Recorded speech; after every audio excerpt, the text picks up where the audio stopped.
Column ಪಂಗುಂ ಲಂಘಯತೆ ಗಿರಿಂ ಯತ್ಕೃಪಾ ತಮಹಂ Vande ಪರಮಾನಂದ ಮಾಧವಂ. ಸದ್ಗುರುಗಳನ್ನು ನನ್ನ ಹೃದಯ ಮಂದಿರದಲ್ಲಿ ಧ್ಯಾನಿಸಿಕೊಂಡು ಬ್ರಹ್ಮಾಂಡಕ್ಕೂ ಹಾಗೂ ಪಿಂಡಾಂಡಕ್ಕೂ ಅಧಿಪತಿಗಳಾದಂತಹ ಶಿವಶಕ್ತಿಯರಲ್ಲಿ ಅನಂತ ಕೋಟಿ ನಮನಗಳನ್ನು ಸಲ್ಲಿಸುತ್ತಾ, ಪರಮ ಪಾವನ ಮೂರ್ತಿ ಸಿದ್ಧಾರೂಢರಲ್ಲಿಯೂ ಅನಂತ ಕೋಟಿ ನಮನಗಳನ್ನು ಸಲ್ಲಿಸುತ್ತಾ, ನಿಜವನರಿತ ನಿಜಗುಣರಲ್ಲಿಯೂ ಅನಂತ ಕೋಟಿ ನಮನಗಳನ್ನು ಸಲ್ಲಿಸುತ್ತಾ, ಪರಮ ಪವಿತ್ರವಾದ ನಿಜಗುಣರ ಕೈವಲ್ಯ ಪದ್ಧತಿಯ ಜ್ಞಾನ ಸ್ಥಳದ ಯೋಗ ಸ್ಥಳದ ಅಭ್ಯಾಸವನ್ನು ಮಾಡಿ ತಮ್ಮೆಲ್ಲರ ಜನ್ಮದ ಸಫಲತೆಯನ್ನು ಮಾಡಿಕೊಳ್ಳಲು ಆಗಮಿಸಿದಂತಹ ತಾವೆಲ್ಲ ಮಹಾನ್ ಸದ್ಭಕ್ತರಿಗೂ ವಂದಿಸುತ್ತಾ, ಇವತ್ತಿನ ಪರಮ ಪವಿತ್ರವಾದ ಈ ಸತ್ಸಂಗದ ಕಾರ್ಯಕ್ರಮದಲ್ಲಿ ನಾವು ನೀವೆಲ್ಲರೂ ಪಾಲ್ಗೊಳ್ಳೋಣ. ಶಿವ ಸ್ವರೂಪಿಗಳೇ, ಶ್ರೀ ಗುರು ವಚನೋಪದೇಶವನಾಲಿಸಿ ದಾಗಳಹುದು ನರರಿಗೆ ಮುಕುತಿ. ಶ್ರೀ ಗುರು ವಚನೋಪದೇಶವನಾಲಿಸಿ ದಾಗಳಹುದು ನರರಿಗೆ ಮುಕುತಿ. ದುರಿತ ಕರ್ಮವನು ವಲ್ಲದಿರು ದುರಿತ ಕರ್ಮವನು ವಲ್ಲದಿರು ಪುಣ್ಯವನೇ ಮಾಡು ಪುಣ್ಯವನೇ ಮಾಡು. ಹರನ ಅಡಿಬಿಡಿ ಶಾಂತರೊಡನಾಡು. ಕರುಣವಿರಲಿ ಜೀವರೋಳು ಕರುಣವಿರಲಿ ಜೀವರೋಳು ನೀತಿ ವಿಧನಾಗು. ಪೊರೆ ಪೊರ್ದಿದರನೆಂದು ಬೆಸೆಸುವ ಶ್ರೀ ಗುರು. ನಿಂದಿಸಿ ನುಡಿಯದಿರು ಆರನು ಮನಸ್ಸಿಗೆ ಬಂದಂತೆ ನಡೆಯದಿರು ಇಹದಲ್ಲಿ. ಮನಸ್ಸಿಗೆ ಬಂದಂತೆ ನಡೆಯದಿರು ಇಹದಲ್ಲಿ. ಕುಂದು ಒಡೆಯದಿರು ಕಾಮಾದಿಗಳನ್ನು ಜಯಿಸಂದು ಕೈ ಹಿಡಿದು ಅನುಗ್ರಹಿಸುವ ಶ್ರೀ ಗುರು.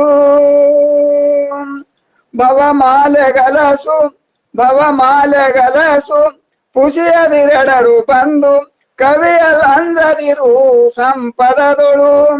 ತವೆ ಮದ ಅಳಿದಿರು ತವೆ ಮದ ಅಳಿದಿರು ತತ್ವ ಸಂತತಿಯನ್ನು ವಿವರಿಸಿ ನೋಡೆಂದು ತಿಳಪುವ ಶ್ರೀ ಗುರು. ಬಳಸದಿರು ಅದ್ವೈತವನು ಬಳಸದಿರು ಅದ್ವೈತವನು ಬಾಹ್ಯದಲ್ಲಿ. ನಿನ್ನೊಳಗೆ ಕೋ ಭಾವನೆಯೊಡಗೂಡು ನಿನ್ನೊಳಗೆ ಕೋ ಭಾವನೆಯೊಡಗೂಡು. ತಿಳಿದು ಸಮಯ ನಿಷ್ಠೆಗಲಿ ತಿಳಿದು ಸಮಯ ನಿಷ್ಠೆಗಲಿ ವೇದ ವಿಧ ಭಕ್ತಿಗಳನ್ನು ಅಗಲದಿರೆಂದು ಸರುವ ಶ್ರೀ ಗುರು. ಆರು ನಾನೆಂದು ವಿಚಾರಿಸು ಆರು ನಾನೆಂದು ವಿಚಾರಿಸು. ವಿಷಮ ಸಂಸಾರವಿದನು ಕನಸೆಂದು ಅರಿ ವಿಷಮ ಸಂಸಾರವಿದನು ಕನಸೆಂದು ಅರಿ. ಮಾರ ಮರ್ದನ ಶ್ರೀ ಶಂಭುಲಿಂಗನ ಒಲಿಸಿ ಗಂಭೀರ ಸುಖದೋಳು ಇರು ಎಂದು ಅರಪುವ ಶ್ರೀ ಗುರು. ಶ್ರೀ ಗುರು ಶ್ರೀ ಗುರು ವಚನೋಪದೇಶವನಾಲಿಸಿ ದಾಗಳಹುದು ನರರಿಗೆ ಮುಕುತಿ. ಶಿವಸ್ವರೂಪಿಗಳೇ, ತಾವೆಲ್ಲ ಭಾಗ್ಯವಂತರು. ಸಿದ್ಧಾರೂಢರ ನಿಜಗುಣರ ಒಂದು ಕೃಪಾಶೀರ್ವಾದದಿಂದ ನಿಮಗೆಲ್ಲರಿಗೂ ಸತ್ಸಂಗದೊಳಗ ಭಾಗಿಯಾಗುವಂತಹ ಏನು ಅವಕಾಶ ಸಿಕ್ಕದ, ಇದರ ವರ್ಣನ ಎಷ್ಟು ಮಾಡಿದ್ರು ಕಡಿಮೆನೆ ಇರ್ಲಿ. ತಾವೆಲ್ಲ ಮಹಾತ್ಮರು ಇಲ್ಲಿಯವರೆಗೂ ಯೋಗದ ಬಗ್ಗೆ ಬಹಳ ಸವಿಸ್ತಾರವಾಗಿ ಎಲ್ಲ ಹೇಳ್ಕೊಂಡು ಬಂದ್ರಿ. ಮತ್ತು ಆ ಯೋಗ ಸಾಧಕನಿಗೆ ಯೋಗ ಸಾಧಿಸ್ತಂದ್ರ ಸೂಕ್ಷ್ಮವಾದ ಅಹಂಕಾರ ಬರ್ತದ ಅಂತನೂ ಬಹಳ ಚಂದ ವಿವರಣೆ ಮಾಡಿದ್ರಿ. ಈ 8 ಅಹಂಕಾರಗಳು ಹೇಳ್ತಾರೆ, ಅಷ್ಟ ಮದಗಳು: ಕುಲಮದ, ರೂಪಮದ, ವಿದ್ಯಾಮದ, ಧನ ಮದ, ಯೌವನ ಮದ, ಮುಂದ 7ನೇದು ಬರ್ತದ್ರಿ ತಪೋ ಮದ, ಕೊನೆಯದಾಗಿ ಬರ್ತದ ಜ್ಞಾನದ ಮದ. ಎಲ್ಲಾ ಮದಗಳು ಏನೋ ಸ್ವಲ್ಪ ಸುಲಭದಾಗ ಹೋಗ್ತಾವ. ಯೋಗ ಮದ ಮತ್ತು ಜ್ಞಾನ ಮದ ಮೊದಲೇ ಬರಬಾರ್ದು, ಅವು ಬಂದು ಅಂತರಂತೂ ಹೋಗುದಿಲ್ಲ. ಅದಕ್ಕೆ ನಿಜಗುಂಡ್ರಿ ಏನ್ ಹೇಳ್ತಾರ ಇಲ್ಲಿ, ಎಂತಹ ಯೋಗಗಳು ಹೇಳ್ತಾರ ಅಂದ್ರ ಸಿದ್ಧಿ ಸಾಧನೆಗಾಗಿ ಏನ್ ಮಾಡ್ತಾರ ಯೋಗ, ಅವ್ರಿಗೆ ಅವೆಲ್ಲ ಮದಗಳನ್ನು ಬರ್ತಾವ, ಅವ್ರಿಗೆ ಅವೆಲ್ಲ ಪೀಡಿಸ್ತಾವ. ಯಾರು ಸ್ವರೂಪದ ಸಾಕ್ಷಾತ್ಕಾರದ ಜ್ಞಾನದ ಸಲುವಾಗಿ ಏನು ಯೋಗ ಮಾಡ್ತಾರ ಅವ್ರು ಯಾವ ಸಿದ್ಧಿಗಳ ಕಡೆ ಹೋಗುದಿಲ್ಲ. ಯಾಕ ಅವ್ರಿಗೆ ಮೊದಲ ಮಾರ್ಗದರ್ಶನನೂ ಆಗಿರ್ತದೆ. ಇವು ಸಿದ್ಧಿ ಸಾಧನ ಬಂದು ಅಂದ್ರೆ ಅಣಿಮ, ಮಹಿಮ, ಗರಿಮ, ಲಗಿಮ, ಪ್ರಾಕಾಮ್ಯ, ಈಶತ್ವ, ಹಿಂಗೆ 8 ಪ್ರಕಾರದ ಸಿದ್ಧಿಗಳು ಬರ್ತಾವಪ್ಪ. ಅದ್ರ ಕಡೆ ನೀವು ಹೋಗಬೇಡ ತಂದು ನಿಜವಾದ ಶ್ರೋತ್ರಿಯ ಬ್ರಹ್ಮನಿಷ್ಠ ಸದ್ಗುರು ಮೊದಲೇ ಎಲ್ಲ ಅವರಿಗೆಲ್ಲ ಬೋಧನೆ ಮಾಡಿರ್ತಾನ. ಇರ್ಲಿ, ಈ ಸಿದ್ಧಿ ಸಾಧನೆ ಕಡೆ ಹೋಗೋರು ಸಿದ್ಧಿ ಸಾಧಿಸುವ ಸಲುವಾಗಿ ಏನು ಯೋಗ ಮಾಡಿರ್ತಾರ ಅಂತವ್ರಿಗೆ ಅದಕ್ಕ ಜ್ಞಾನ ಪ್ರತಿಪಾದನಾ ಸ್ಥಳದೊಳಗ ಸಹಿತ ಮತ್ತೆ ಹೇಳಿದ್ರು ಯೋಗಗಳನ್ನ ಮಾಡಬೇಡಪ್ಪ ಅಂತಂದ ಅಲ್ಲಿ ಹೇಳ್ಯಾರತ್ತಂದ್ರ ಇಂಥ ಯೋಗಗಳನ್ನ ಮಾಡ್ಬೇಡ ಅಂತ ಹೇಳ್ಯಾರ ಅವ್ರು ನಿಜಗೊಂಡ್ರು. ಅಂದ್ರೆ ಇವು ಯೋಗ, ಜಪ, ತಪ ಇವು ಎದರ ಸಲುವಾಗಿ ಮಾಡ್ತಾರ, ಸಿದ್ಧಿ ಸಾಧನೆಗಾಗಿ ಏನ್ ಮಾಡ್ತಾರಲ್ಲ ಅಂಥವು ನಮ್ಗ ಮತ್ತೆ ಬಂಧನಕ್ಕೆ ಈಡು ಮಾಡ್ತಾವ ತಿಳ್ಕೊಂಡು ಅಂಥವುಗಳನ್ನ ಮಾಡಬೇಡ ಅಂದಾರ. ಈ ಜ್ಞಾನಕ್ಕೆ ಹೋಗುವಂತ ಏನು ಕರ್ಮಗಳ ಅವಕ್ ಬೇಡ ಅಂತಿಲ್ಲ ಅವರು. ಇರ್ಲಿ, ಇನ್ನು ವಿಷಯಕ್ಕೆ ಹೋಗುನು. ಇಲ್ಲಿವರೆಗೂ ನಾವು ನೀವೆಲ್ಲರೂ ನಿಜಗುಣರು ಹೇಳಿದ ಪ್ರಕಾರ 5 ಯೋಗಗಳು, ಅವರು 5 ಸ್ಥಳಗಳನ್ನು ಹೇಳ್ಕೊಂಡು ಬಂದ್ರು. ಶಿವಕಾರುಣ್ಯ, ಜೀವ ಸಂಬೋಧನ, ನೀತಿ ಕ್ರಿಯಾಚರ್ಯ ಸ್ಥಳ, 4ನೇದು ಯೋಗ ಪ್ರತಿಪಾದನಾ ಸ್ಥಳ. ಯೋಗ ಪ್ರತಿಪಾದನಾ ಸ್ಥಳ ಮೇಲೆ ನಿಂತು ಏನ್ ಹೇಳಕತ್ತಾರ ಅವರು, ಚಿತ್ತವೃತ್ತಿ ನಿರೋಧ ಮಾಡ್ಕೊಳ್ಳೋ ಸಲುವಾಗಿ ನಿನ್ನ ಅಂತಃಕರಣದಲ್ಲಿರುವಂತಹ ವಿಕ್ಷೇಪ ದೋಷವನ್ನು ಕಳ್ಕೊಳ್ಳೋ ಸಲುವಾಗಿ ಯೋಗ ಮಾಡಪ್ಪ, ಸಿದ್ಧಿ ಸಾಧನೆಗಾಗಿ ಅಲ್ಲ. ಇನ್ನ ಆ ಸ್ವರೂಪದ ಸಾಕ್ಷಾತ್ಕಾರ ಜ್ಞಾನಕ್ಕೆ ಅನುಕೂಲ ಆಗುವಂತಹ ಯೋಗದೊಳಗ 5 ಯೋಗಗಳು ಹೇಳ್ಯಾರ. ಮಂತ್ರ ಯೋಗ, ಲಯ ಯೋಗ. ಈಗ ಹಠಯೋಗದ ಬಗ್ಗೆ ನಾವು ನೀವೆಲ್ಲರೂ ಆಲಿಸಿಕೊಂಡು ಬಂದದ್ದಾಗ ಈಗ ಹಠಯೋಗದೊಳಗ ಬಹಳ ಚಂದ ಕೇಳ್ಕೊಂಡು ಬಂದಿರಿ ಇಲ್ಲಿ ತನ. ಅಲ್ಲಿ ನಾದ ಬಿಂದುಗಳು ಬರ್ತಾವ ಅನ್ನೋದು, ನಾದದ ಹಂತನು ಮುಗ್ದದ, ಬಿಂದುದ ಹಂತನು ಮುಗ್ದದ. ಇನ್ನ ಕಲಾ ಮತ್ತು ಅತೀತ ಇವು ಹೇಳ್ತಂದ್ರ ಹಠಯೋಗದ್ದು ಒಂದು ಪೂರ್ಣ ಆಗ್ತದೆ. ಆದ್ರೂ ನಿಮ್ಮ ಮೊದಲಿಂದ ವಿಷಯ ಹೇಳ್ಯದ. ಈ ಯೋಗದ ಬಗ್ಗೆ ಹೇಳುವುದಾದ್ರೆ ಸಹಿತ ಇದು ಹ್ಯಾಂಗಂದ್ರ ಮಜ್ಗಿ ಪುರ್ತ ರಾಮಾಯಣ ಹೇಳ್ದಂಗ ಸಂಕ್ಷಿಪ್ತವಾಗಿ ಹೇಳ್ಕೊಂಡ ಹೊಂಟದ. ಸವಿಸ್ತಾರವಾಗಿ ಹೇಳ್ಬೇಕಾದ್ರೆ ಒಂದೊಂದು ಯೋಗದ ಮೇಲೆ 6 ತಿಂಗಳ ಸಹಿತ ಅದು ಎಷ್ಟು ಅದಕ್ಕೆ ಕಾಲಾತೀತದ ಅಂತ ದಿವ್ಯವಾದಂತಹ ಜ್ಞಾನ ಕೊಡುದದ. ಅದಕ್ಕೆ ಸೀಮಿನೇ ಇಲ್ಲ, ನಿಶ್ಚೀಮದ. ಇರ್ಲಿ, ದ್ವರಕಲೆಯಿನ ಅದರೊಳು ಪರಿಣತಿ ದಳೆವುದೇ ಚಂದಮಂತ. ಅಂದ್ರ ನಮಗ ಸಿದ್ಧಾರೂಢರು ಏನು ಸಮಯ ಕರುಣಿಸಿ ಕೊಟ್ಟಾರ ಅದ್ರೊಳಗ ನಮಗ್ ಏನು ಸಿಗ್ತದ, ಆ ಸಿದ್ಧಾರೂಢರು ಏನು ಕರುಣಿಸ್ತಾರ ಅದಷ್ಟನ್ನು ನಾವು ಸ್ವೀಕಾರ ಮಾಡಿ ಸಂತುಷ್ಟರಾಗೋಣ ಅಂತ ತಿಳ್ಕೊಂಡು ವಿಷಯದ ಕಡೆ ಹೋಗೋಣ. ನಾದ ಬಿಂದು, ನಾದಗಳು ಎಲ್ಲಿ ಹೊರಡ್ತಾವ, ಚಕ್ರಗಳೆಷ್ಟು, ಯಾವ್ಯಾವ ಚಕ್ರದೊಳಗ ಯಾವ್ಯಾವ ನಾದಗಳು ಹೊರಡ್ತಾವ ಅಂತ ಕೇಳ್ಕೊಂಡು ಬಂದ್ರಿ. ಇನ್ನ ಬಿಂದು ಎಲ್ಲಿ ಹೊರಡ್ತದ ಅನ್ನೋದು ಭ್ರಕುಟಿ ಸ್ಥಾನದೊಳಗ ಅಗ್ನಿ ಚಕ್ರದ, ಅಲ್ಲಿ ಬಿಂದು ಅಂದ್ರೆ ಜ್ಯೋತಿಗಳು. ಆ ಜ್ಯೋತಿರ ದರ್ಶನ ಆಗ್ತದ. ಹೊರಗಿನ ಜ್ಯೋತಿಯ ದರ್ಶನ ನಮಗ ಆಯ್ತು ಅಂದ್ರ ಸೂರ್ಯನ ಬೆಳಕಿನೊಳಗೆ ಇಂತಿಂತ ವಸ್ತುಗಳು ಅದಾವ ಅಂದ್ರ ಭೌತಿಕ ವಸ್ತುಗಳನ್ನು ನೋಡ್ಲಿಕ್ಕ ಭೌತಿಕ ಬೆಳಕ ಬೇಕು. ಆಂತರಿಕ ಪರಮ ಸತ್ಯದ ಸಾಕ್ಷಾತ್ಕಾರ ಮಾಡ್ಕೋಬೇಕಾದ್ರ ಒಳಗ ಅಂತರಂಗದಲ್ಲಿ ಜ್ಯೋತಿ ಉತ್ಪತ್ತಿ ಆಗ್ಬೇಕು. ಅಂತರಂಗದ ಜ್ಯೋತಿ, ಅದಕ್ಕೆ ಅರಿವೇ ಗುರು, ಅರಿವೇ ಜ್ಯೋತಿ ಅಂದ್ರ ನಿಜವಾದ ಅರಿವಿನ ಜ್ಯೋತಿ ಎಲ್ಲಿ ಅದಪ್ಪ ಅಂತಂದ್ರ ಅಗ್ನಿ ಚಕ್ರದೊಳಗ. ಮೊದಲು ಇವ್ ಹಂಗ ಪರಮಾತ್ಮ ಏನ್ ಮಾಡ್ಯಾನಂದ್ರೆ ಯಥಾ ಬ್ರಹ್ಮಾಂಡ ತಥಾ ಪಿಂಡಾಂಡ. ಬ್ರಹ್ಮಾಂಡದೊಳಗೆ ಏನೇನು ಇಟ್ಟಾನ ಅವೆಲ್ಲ ವಸ್ತುಗಳನ್ನು ಸೂಕ್ಷ್ಮವಾಗಿ ಪಿಂಡಾಂಡದೊಳಗೆ ಇಟ್ಟಾನ. ಆ ಪಿಂಡಾಂಡದೊಳಗಿರುವಂತಹ ವಸ್ತುಗಳನ್ನು ನಾವೆಲ್ಲ ಸಹಜವಾಗಿ ಕುಲಂಕುಷವಾಗಿ ತಿಳ್ಕೊಂಡು ಹೋದೆವಂದ್ರ ಅವಾಗ ಬ್ರಹ್ಮಾಂಡದೊಳಗನು ಅದೇ ಅದನ್ನು ತಿಳ್ಕೊಳಕ್ ಬರ್ತದ. ಈ ಪಿಂಡಾಂಡದೊಳಗೆ ನೀವೆಲ್ಲವನ್ನು ತಿಳ್ಕೊಂಡ್ರೆ ನಿಮಗ್ ಕೊನೆಯದಾಗಿ ಪರಮ ಸತ್ಯದ ಸಾಕ್ಷಾತ್ಕಾರನೂ ಆಗ್ತದೆ, ನಿಮಗ ಬ್ರಹ್ಮಾನಂದ ಪ್ರಾಪ್ತಿ ಆಗ್ತದ. ಬ್ರಹ್ಮಾನಂದಂ ಪರಮ ಸುಖದಂ ಕೇವಲಂ ಜ್ಞಾನ ಮೂರ್ತಿಂ ದ್ವಂದ್ವಾತೀತಂ ಗಗನ ಸದೃಶಂ ತತ್ವಂ ಅಶ್ಯಾದಿ ಲಕ್ಷಂ ಏಕಂ ನಿತ್ಯಂ ವಿಮಲಂ ಅಚಲಂ ಸರ್ವದೀ ಸಾಕ್ಷಿಭೂತಂ ಭಾವಾತೀತಂ ತ್ರಿಗುಣ ರಹಿತಂ ಸದ್ಗುರುಂ ತಂ ನಮಾಮಿ.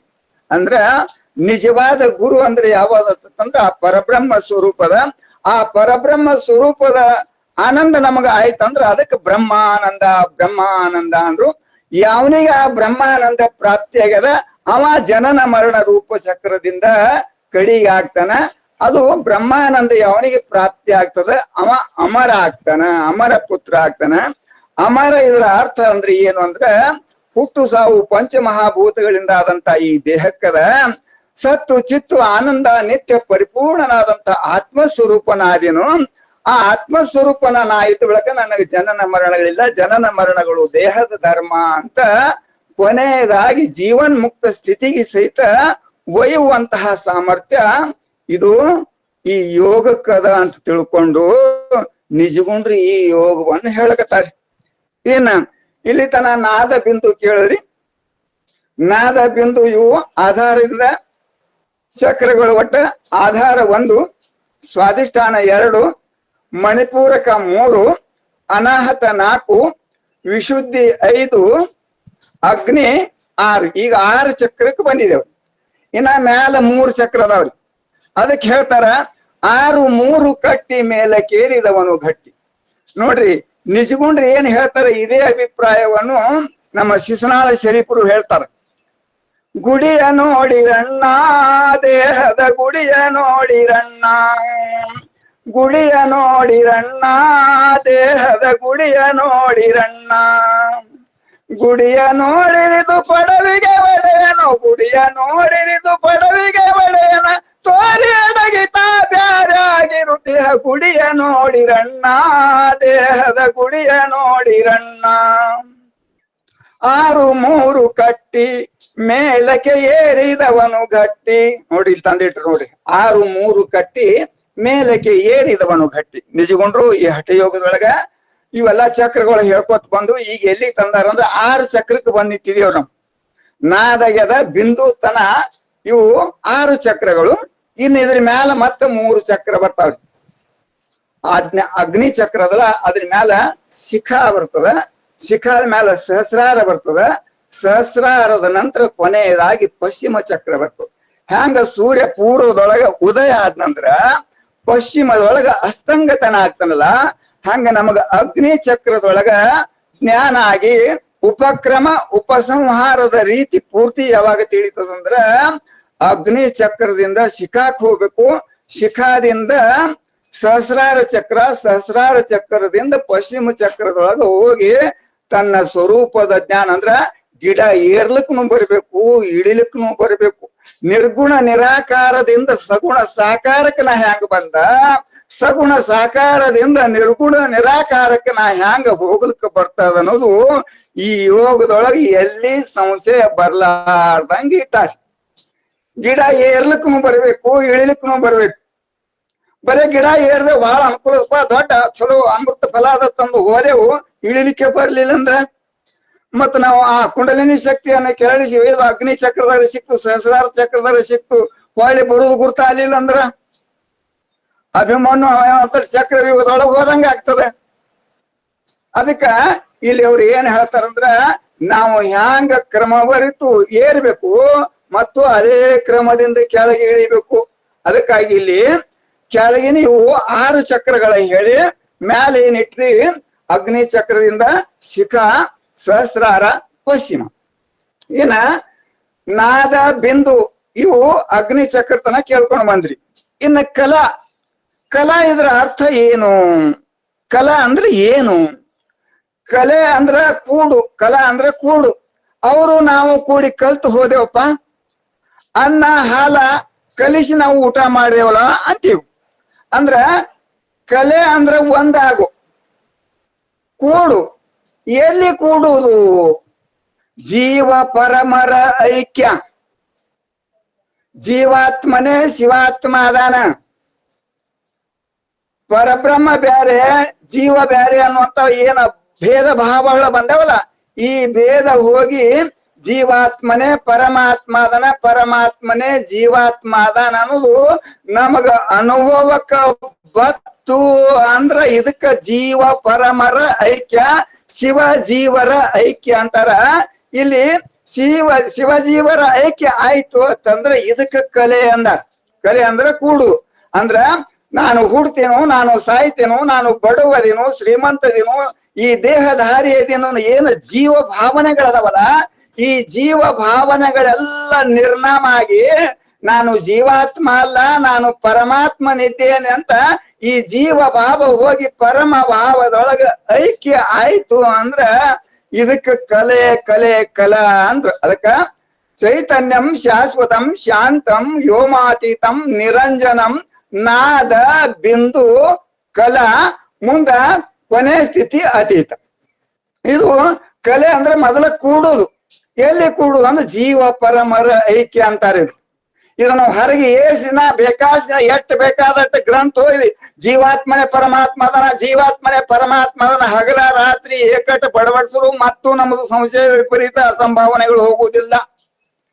ಈ ಯೋಗದೊಳಗೆ ನಮ್ಗ ಯಾವಾಗ ಸವಿಕಲ್ಪ ಸಮಾಧಿ ಹತ್ತದಲ್ಲ, ಆ ಸವಿಕಲ್ಪ ಸಮಾಧಿ ಹತ್ತದಕ್ರ ತನಗೆ ಅನುಭವಕ್ಕೆ ಬರಬೇಕು. ಅಲ್ಲಿ ತನ್ನ ಅರಿವೇ ತನಗ ಗುರುವಾಗಿ ಪರಿಣಮಿಸಬೇಕು. ಹೊರಗಿನ ಗುರುಗಳೆಲ್ಲ ಬರೇ ಮಾರ್ಗದರ್ಶಕರು, ನಡೆಯುವವರು ನಾವು. ನಮ್ಮ ಗುರಿಯನ್ನು ನಾವೇ ಮುಟ್ಟಬೇಕು. ಯಾರು ಉದ್ಧಾರ ಯಾರು ಮಾಡುದಿಲ್ಲ, ಬರೇ ಮಾರ್ಗದರ್ಶನ ಮಾಡ್ತಾರ. ಗ್ರಂಥಗಳು ಮತ್ತು ಗುರುಗಳು ಏನ್ ಮಾಡ್ತಾರಪ್ಪ ಅಂದ್ರ ಮಾರ್ಗದರ್ಶನ ಮಾಡ್ತಾರ. ಆ ಗುರುಗಳು ಹೇಳಿದ ಪ್ರಕಾರ ಜರ್ಕರ್ತಕ್ಕ ನಡೆದೇವ ಅಂದ್ರೆ ನಮ್ಮ ಗುರಿ ಮುಟ್ಟಕ್ಕೆ ಬರ್ತದೆ. ಅದಕ್ಕೆ ಗುರುಗಳು ಹೆಂಗಿರ್ತಾನ, ಶ್ರೋತ್ರಿಯ ಬ್ರಹ್ಮನಿಷ್ಠ ಸದ್ಗುರು ಇರ್ತಾನ. ಆ ಶ್ರೋತ್ರಿಯ ಬ್ರಹ್ಮನಿಷ್ಠ ಸದ್ಗುರು ಅವನಿಗೆಲ್ಲ ಅನುಭವ ಇರ್ತದ. ಆ ಅನುಭವ ಏನೇನ್ ಮಾಡ್ಕೊಂಡಿದ್ದ ಹ್ಯಾಂಗ ಆಯ್ತು ಅಂತ ಅನ್ನೋದು ಶಿಷ್ಯನಿಗೆ ಹೇಳಿ ಆ ಪ್ರಕಾರ ನೀ ನಡಿಯಪ್ಪ, ಅವಾಗ ನೀ ಜೀವಭಾವ ಅಲ್ಲ ನಿನ್ನಲ್ಲಿ ಶಿವಭಾವ ಬರ್ತದ ಅಂತ ನಿರೂಪಣೆ ಮಾಡ್ತಾರ.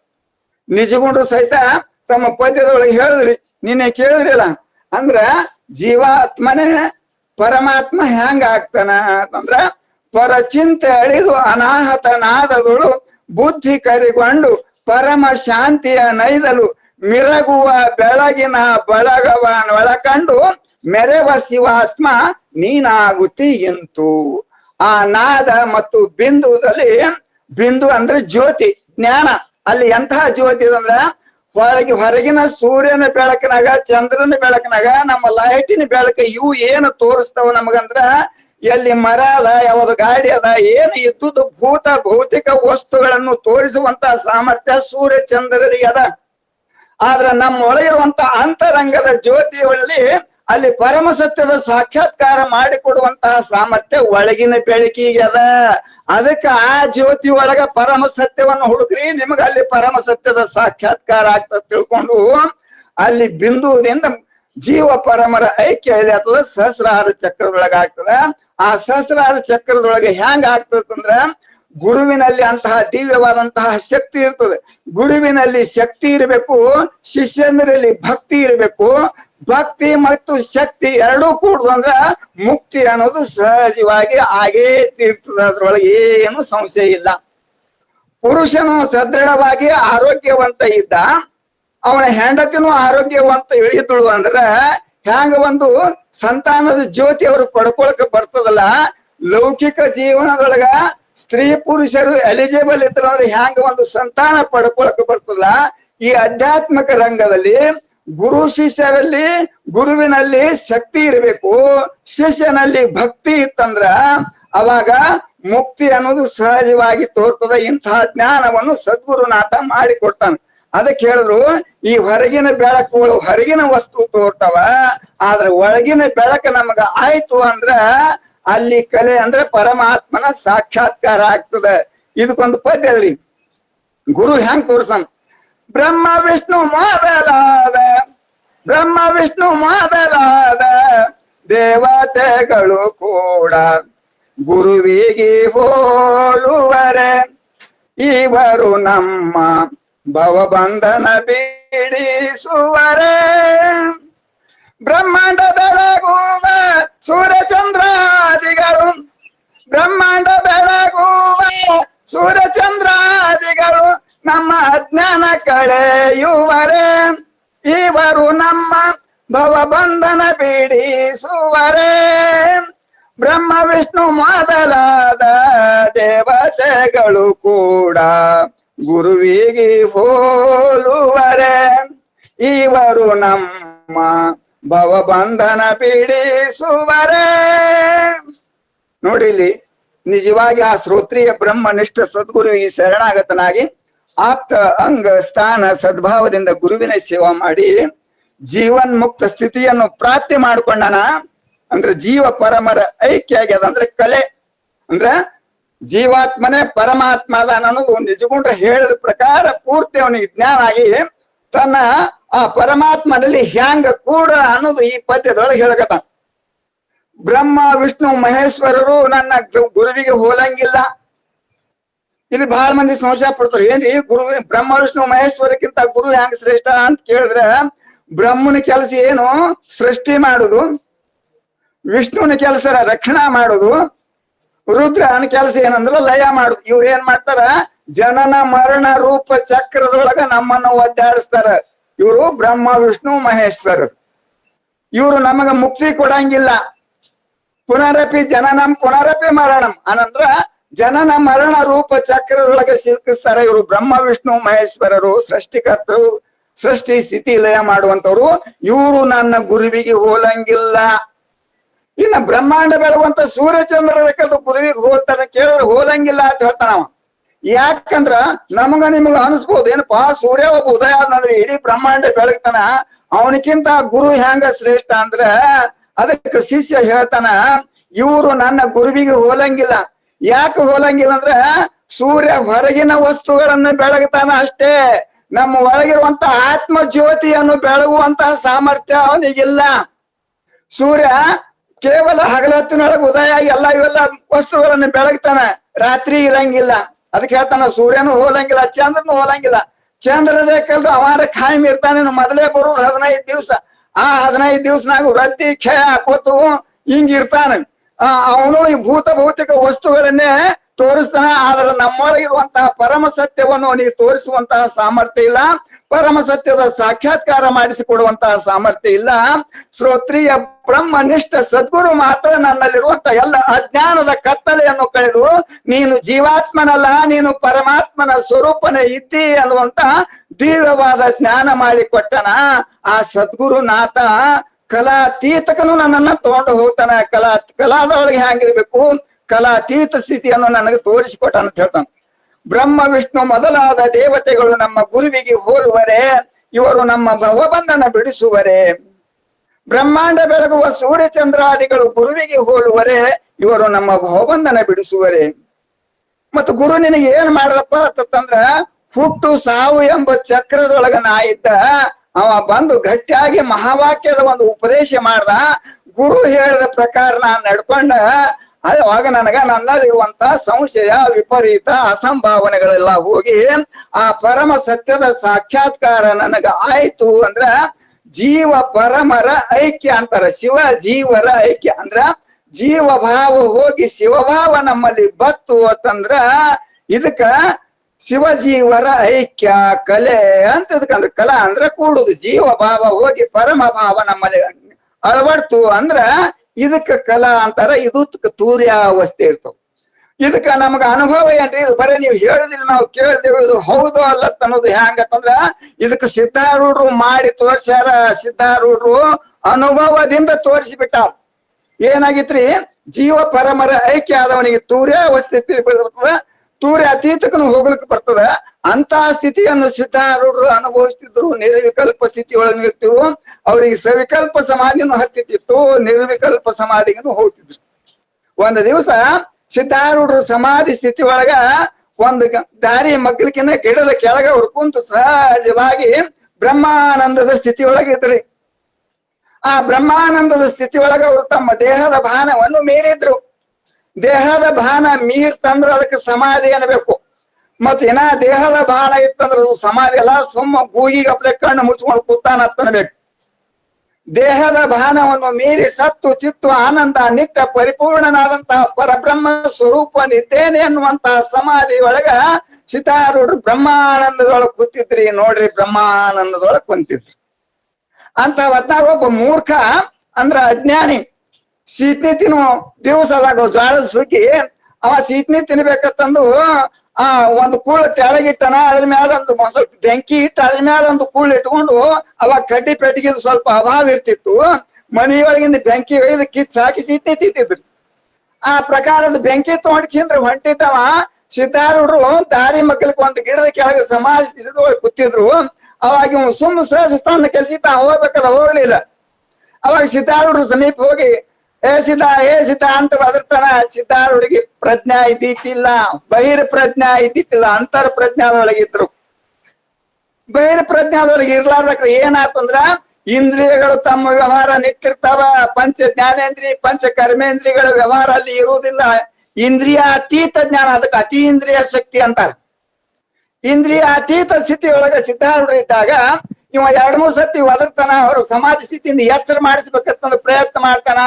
ಸಿದ್ಧಾರೂಢರಿಗೆ ಡಾಂಬಿಕ ಸಮಾಧಿ ಹತ್ತಿತ್ಲ, ನಿಜವಾದ ಸಮಾಧಿ ಹತ್ತಿತ್ತು. ಅವ್ರು ಸುಮ್ನೆ ಕೂತಿದ್ರು. ಅವಾಗ ಅವ್ನ ಮೂರ್ಖ ಬುದ್ಧಿಗೆ ಹೇಳಿ ಏನ್ ಮಾಡ್ದ, ಇವನಿಗೆ ಸೊಕ್ಕೆ ಬಾಳದ, ಇವನಿಗೆ ಎದರ ಮದ ಬಂದದ, ತಪ್ಪದ ಮದ. ನಾ ತಪಸ್ವಿ ಇದೀನೋ ಅನ್ನೋ ಸೂಕ್ಷ್ಮ ಇವನಿಗೆ ಅಹಂಕಾರ ಬಂದದ. ನೋಡಣ ಈ ಮಗ ಹೆಂಗ ಹೇಳಂಗಿಲ್ಲ ಅಂತ ತಿಳ್ಕೊಂಡು ಸಿದ್ಧಾರೂಢರ ತಲೆ ಮೇಲೆ ಬೆಂಕಿ ಇಟ್ರಿ. ಸಿದ್ಧಾರೂಢರ ತಲೆ ಮೇಲೆ ಬೆಂಕಿ ಇಟ್ಟ.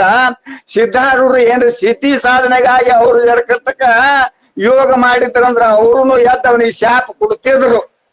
ಆದ್ರೆ ಸಿದ್ಧಾರೂಢರು ಸಿದ್ಧಿಗಾಗಿ ಯೋಗ ಸಾಧನೆ ಮಾಡೋರು ಐತಿತ್ಲ, ಪರಬ್ರಹ್ಮನ ಸಾಕ್ಷಾತ್ಕಾರ ತಾವು ಮಾಡ್ಕೊಂಡು ಜಗತ್ತಿಗೆ ಪರಬ್ರಹ್ಮನ ಸಾಕ್ಷಾತ್ಕಾರ ಮಾಡಿಕೊಡೋ ಸಲುವಾಗಿ ಯೋಗ ಸಾಧಿಸಿದ್ರು ಸಿದ್ಧಾರೂಢರು. ಸಮಾಜದೊಳಗೆ ಹಂಗೆ ಕೂತ್ರು. ಇವ ಬೆಂಕಿ ಇಟ್ಟ 5 ನಿಮಿಷ ನೋಡ್ದ. ಸಿದ್ಧಾರೂಢರು ಏನು ಪ್ರತಿ ಉತ್ತರ ಕೊಡ್ಲಿಲ್ಲ. ಅವಾಗ ಇದ್ರಿಗೆ ಒಬ್ರಿಗೆ ಬರ್ಲಾಕತ್ತಿದ್ರು. ಇವ ನೋಡ್ದ, ಅವ್ರು ಬಂದ್ರ ನನಗ್ ಹೊಡಿತಾರ ಅಂತೇಳಿ ಇವ ಓಡುವಾದನ್. ಅವಾಗ ಅದ್ರಾಗ ಒಬ್ಬ ನಮ್ಮ ಕಲ್ಯಾಣ ಸಿಟಿ ಪ್ರಕಾಶನ್ ಅಂತ ಇದ್ದ.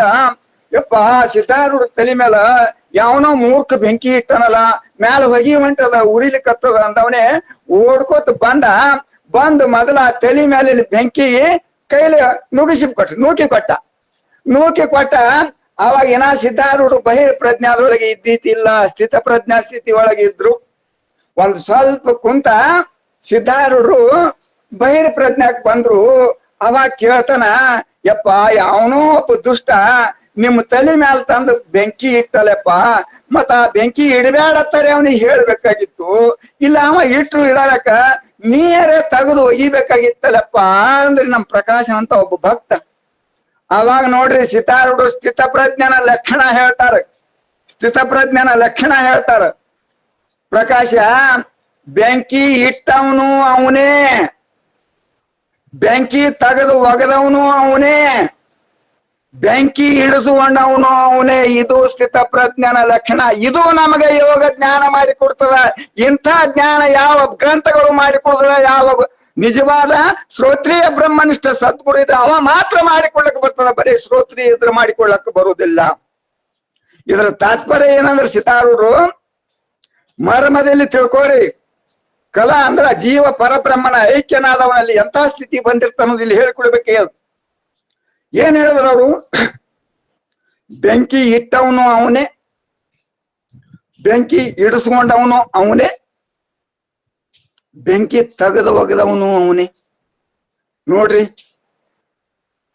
ನೀವು ಎಲ್ಲಿ ಪರಬ್ರಹ್ಮನ ಕಾಣ್ತೀವಿ, ಯೋಗ ಮಾಡ್ಬೇಕು, ಧ್ಯಾನ ಮಾಡ್ಬೇಕು, ನಿಜಗುಣ ಶಾಸ್ತ್ರ ಓದ್ಬೇಕು, ವಿಚಾರ ಸಾಗರ ಓದ್ಬೇಕು, ಭಗವದ್ಗೀತಾ ಓದ್ಬೇಕು, ಜ್ಞಾನ ಮಾಡ್ಕೋಬೇಕು. ಇಲ್ಲಿ ಸಿದ್ಧಾರೂಢರಿಗೆ ಜ್ಞಾನ ಆಗ್ಯಾದತ್ತೀರಿ ಅವನಿಲ್ಲ ಸುಂಬರೆ ಕಣ್ಣು ಮುಚ್ಕೊಂಡು ಕೂತಾರತ್ತೀರಿ. ಸಿದ್ಧಾರೂಢರು ಏನ್ ಹೇಳಿದ್ರು, ಬೆಂಕಿ ಇಟ್ಟವನು ಅವನೇ, ಬೆಂಕಿ ಇಡಿಸ್ಕೊಂಡವನು ಅವನೇ, ಬೆಂಕಿ ತೆಗೆದು ಒಗದವನು ಅವನೇ. ಇದು ದಿವ್ಯ ಜ್ಞಾನ ಅಮೃತ. ಇದರ ಹಿಂದ ಮರ್ಮ ಏನು ಹೊದಿಯದಂದ್ರ, ಬೆಂಕಿ ಇಟ್ಟವನ ಹಿಂದನು ಅದೇ ಪರಬ್ರಹ್ಮ ಸ್ವರೂಪನೇ ಅದ, ಬೆಂಕಿ ಇಡಿಸ್ಕೊಂಡವನಲ್ಲಿನೂ ಅದೇ ಪರಬ್ರಹ್ಮ ಸ್ವರೂಪದ. ನೀ ಏನು ತೆಗೆದು ಒಗದಿಲ್ಲ ನಿನ್ನ ಹಿಂದನು ಅದೇ ಅದ. ಎಲ್ಲದ್ರ ಒಳಗೆ ಒಂದನ್ನ ನೋಡುವಂತ ದೃಷ್ಟಿ ಬತ್ತಂದ್ರೆ ಇದು ನಿಜವಾದ ಯಥಾರ್ಥ ದೃಷ್ಟಿ, ಇದು ನಿಜವಾದ ಯಥಾರ್ಥ ಬೆಳಕ. ಇಂಥ ಬೆಳಕ ಮಾಡಿಕೊಡ್ತದ. ಸವಿಕಲ್ಪ ನಿರ್ವಿಕಲ್ಪ ಸಮಾಧಿ ಒಳಗ ನಾವು ಅಳವಟ್ಟೆವಂದ್ರ ಇದಕ್ಕ ಕಲಾ ಅಂತಾರ. ಜೀವ ಪರಮರ ಐಕ್ಯ ಆಯ್ತು ಅಂದ್ರ ಇದಕ್ಕ ಕಲಾ ಅಂತಾರ. ಕಲಾತೀತದ ಬಗ್ಗೆ ನಾಳೆ ಹೇಳೋಣ ಅಂತ ತಿಳ್ಕೊಂಡು ವಾಗ್ರೂಪ ಕುಸುಮಗಳನ್ನು ಸಿದ್ಧಾರೂಢರ ಅಡಿದ ಅವರಿಗೆ ಸಮರ್ಪಿಸುತ್ತಾ, ನಿಜಗುಣರನ್ನು ಮತ್ತೊಮ್ಮೆ ಅಂತರಂಗದಲ್ಲಿ ಸ್ಮರಿಸುತ್ತಾ, ತಾವೆಲ್ಲ ಮಹಾನ್ ಸದ್ಭಕ್ತರು, ನಿಮ್ಮೆಲ್ಲರ ಪುಣ್ಯದಿಂದ ಇವೆಲ್ಲ ಹೇಳಲಿಕ್ಕೆ ನಾನು ಏನ್ ಅನುಕೂಲ ಮಾಡಿಕೊಟ್ಟಿಲ್ಲ, ಇದು ನಿಮ್ಮ ಪುಣ್ಯ ಅಂತ ತಿಳ್ಕೊಂಡು ನಿಮ್ಗೆಲ್ಲರಿಗೆ ನಿಜವಾದ ಯಥಾರ್ಥ ಜ್ಞಾನ ಆಗಲಿ.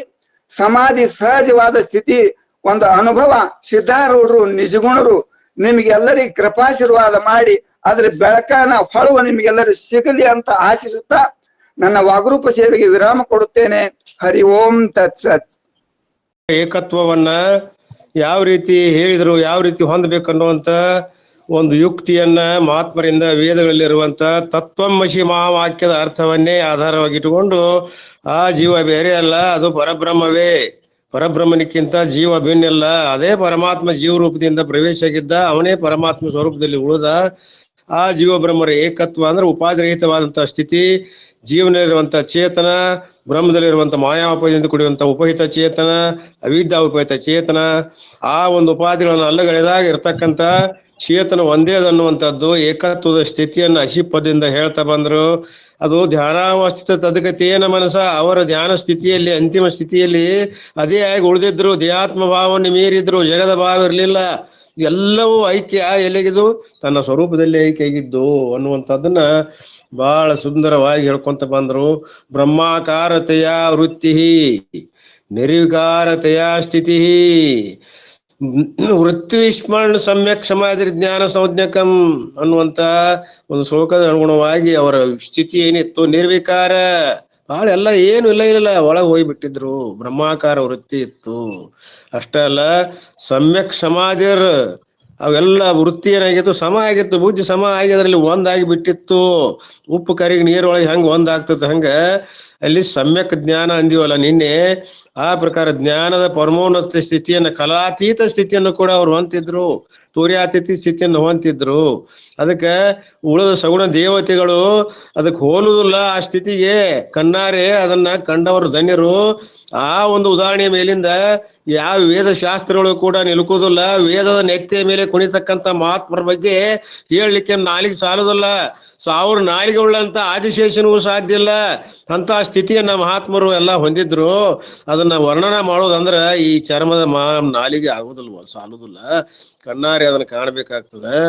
ಇರ್ಲಿ, ನಮಗೆ ಯಾವ ಶಾಸ್ತ್ರ ಬೇಕಾಗಿಲ್ಲ, ಏನ್ ಬೇಕಾಗಿಲ್ಲ. ಅಂತ ಸ್ಥಿತಿ ಒಮ್ಮೆ ನೋಡ್ಲಿಕ್ಕೆ ಸಿಕ್ಕರೆ ಮುಗಿದು ಹೋಯ್ತು, ಧನ್ಯ ಆಗ್ತದ ಜೀವನ. ಅದಕ್ಕೆ ಸಾಧನೆ ಬಹಳ ಮುಖ್ಯದ ಅನ್ನುವಂಥದ್ದು ಹೇಳಿದ್ರು ಇಲ್ಲಿವರೆಗೆ.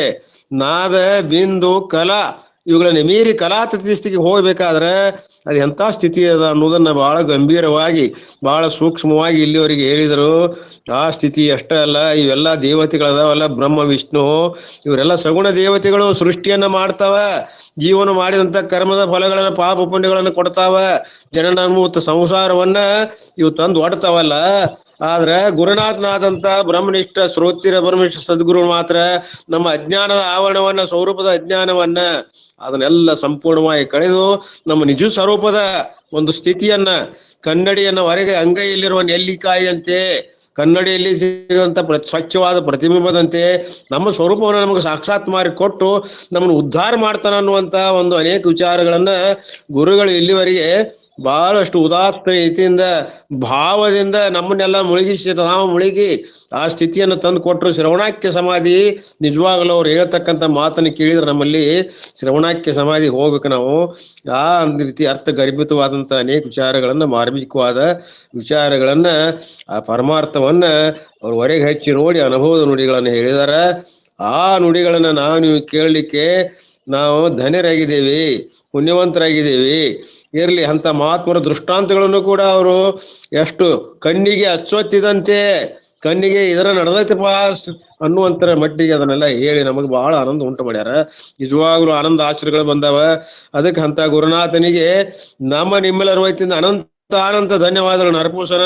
ಅವರ ಸೇವೆ ನಮಗೆ ಇನ್ನಷ್ಟು ಭಾಗ್ಯ ಸಿಗುವಂತಾಗಲಿ, ಇನ್ನಷ್ಟು ಅನುಭವಗಳು ನಮಗೆಲ್ಲ ದೊರಕಲಿ ಅಂತ ಹೇಳಿ ಆ ಗುರುಗಳಿಗೆ ಇನ್ನೊಮ್ಮೆ ಮಗದೊಮ್ಮೆ ಅನಂತ ಧನ್ಯವಾದಗಳನ್ನು ಅರ್ಪಿಸಿ, ಆರೋಗ್ಯ ಪರಮಾತ್ಮ ಅವರಿಗೆ ಸೌಭಾಗ್ಯಗಳನ್ನು ಕೊಡ್ಲಿ ಅಂತೇಳಿ ಆಶಿಸಿ ನನ್ನ 2 ಮಾತುಗಳನ್ನು, ಸಮಾರೋಪ ಮಾತುಗಳನ್ನು ಮುಗಿಸ್ತಾ ಇದ್ದೇನೆ.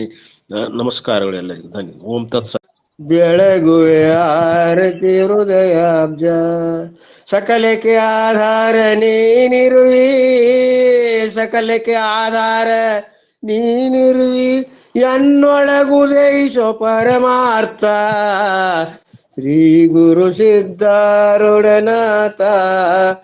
ಬೆಳಗುವೆ ಆರತಿ ಹೃದಯಾಬ್ಜ, ಯತಿಯ ರೂಪದಿ ಪ್ರಕಟಾದಿ, ಯತಿಯ ರೂಪದಿ ಪ್ರಕಟಾದಿ, ಅದ್ವೈತ ಡಂಗುರ ಬಾರಿಸಿದಿ, ಭೇದ ಭ್ರಾಂತಿಯ ಓಡಿಸಿದೀನಿ, ಸರ್ವ ಜನರಿಗೆ ತಿಳಿಸಿದಿ ಸತ್ಯಾರ್ಥ. ಶ್ರೀ ಗುರು ಸಿದ್ಧಾರೂಢನಾಥ, ಬೆಳಗುವೆ ಆರತಿ ಹೃದಯಾಬ್ಜ. ಗುಪ್ತ ಮಂತ್ರವನ್ನು ಪ್ರಕಟಿಸಿದಿ, ಗುಪ್ತ ಮಂತ್ರವನ್ನು ಪ್ರಕಟಿಸಿದಿ, ಅದರಿಂದ ಇಂಗಿತು ಭವ ವ್ಯಾಧಿ. ಒಳವರೆಗನ್ನದೆ ಬೋಧಿಸಿದಿ, ಅದರಿಂದ ಸರ್ವ ಜನರು ಕೃತಾರ್ಥ. ಶ್ರೀ ಗುರು ಸಿದ್ಧಾರೂಢೇಶ, ಬೆಳಗುವೆ ಆರತಿ ಹೃದಯಾಬ್ಜ. 4 ತರದ ಅಧಿಕಾರಿಗಳ ಅವರವರ ಮನಸ್ಸಿನ ಬಯಕೆಗಳ ತೃಪ್ತಗೊಳಿಸಿ ಪ್ರೇಮದ ಜಾಲ ದೊಳುಕಟ್ಟಿ ಮಾಡಿಸಿದಿ ನಿಸ್ವಾರ್ಥ. ಶ್ರೀ ಗುರು ಸಿದ್ಧಾರೂಢನಾಥ, ಬೆಳಗುವೆ ಆರತಿ ಹೃದಯಾಬ್ಜ. ಒಂದು ಸಾರೆ ನಿನ್ನಯ ಭೆಟ್ಟಿ, ಒಂದು ಸಾರೆ ನಿನ್ನಯ ಭೆಟ್ಟಿ, ಆದರೆ ಆಗುವರು ಗಟಿಮುಟ್ಟಿ. ಮಾಯಾಜಾಲಕ್ಕೆ ಸೋಡಿ ಚೀಟಿ ಕೊಟ್ಟು ತಿಳಿದರು ಕೂಟಸ್ಥ. ಶ್ರೀ ಗುರು ಸಿದ್ಧಾರೂಢೇಶ, ಬೆಳಗುವೆ ಆರತಿ ಹೃದಯಾಬ್ಜ. ಹಿಂದೆ ಅಂದು ಆಗದ ಮಾತು, ಹಿಂದೆ ಅಂದು ಆಗದ ಮಾತು, ಜೀವ ಬ್ರಹ್ಮರ ಐಕ್ಯತ್ತು. ನನ್ನಿಂದ ಜಾಮಾನಂದನುಗವ ಬಂತು, ಧನ್ಯ ಧನ್ಯ ಮಾಡಿ ಸಿದ್ಧನಾಥ. ಶ್ರೀ ಗುರು ಸಿದ್ಧಾರೂಢೇಶ, ಬೆಳಗುವೆ ಆರತಿ ಹೃದಯಾಬ್ಜ. ಬೆಳಗುವೆ ಆರತಿ ಹೃದಯಾಬ್ಜ. ಹರ ಓಂ ಚೈತನ್ಯಂ ಶಾಶ್ವತಂ ಶಾಂತಂ ವ್ಯೋಮಾತೀತಂ ನಿರಂಜನಂ ನಾದಬಿಂದು ಕಲಾತೀತಂ ತಸ್ಮೈ ಶ್ರೀ ಗುರುವೇ ನಮಃ. ಜೈ ಮಂಗಲಂ, ಜೈ ನಮಃ ಪಾರ್ವತಿ ಪತಿ ಶಿವರ ರಮಾದೇವ. ಶ್ರೀಮದ್ ಜಗದ್ಗುರು ಸಿದ್ಧಾರೂಢ ಸ್ವಾಮಿ महाराज की जय. श्रीमद जगद्गुरु गुरुनाथ आरूढ़ स्वामी महाराज की जय. सकल साधु संत महाराज की जय. गुरुदेव गुरु समर्थ.